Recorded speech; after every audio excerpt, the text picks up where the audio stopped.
আসসালামু আলাইকুম। আজকের পর্বে আমি দেখাবো স্যান্ডউইচ রেসিপি। তার জন্য এখানে আমি মেয়োনিজ নিয়ে নিয়েছি ঘরে বানানো 2 চামচ।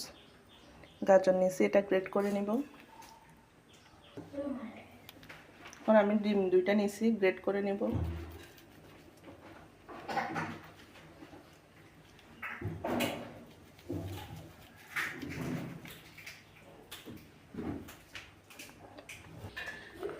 সামান্য করে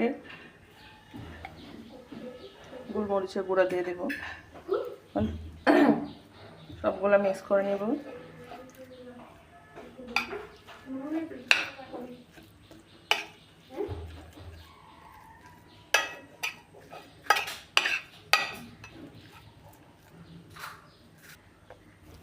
এখন পাউরুটির মধ্যে দিয়ে দিব আনাজ,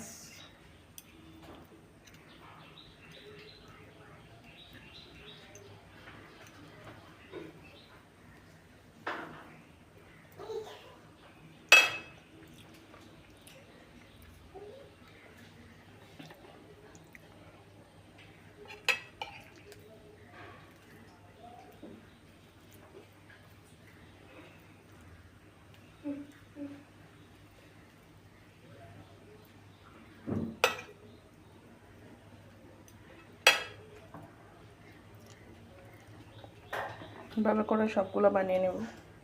এখন পাউরুটিগুলো কেটে নেব। তো এখানে রাখো। তারপর একটু চুলায় সেঁকে নেব। আমার রেসিপি ভালো লাগলে চ্যানেলটা সাবস্ক্রাইব করবেন, পাশে থাকবেন। ইনশাআল্লাহ আবার দেখা হবে নতুন কোনো ভিডিওতে। আসসালামু আলাইকুম।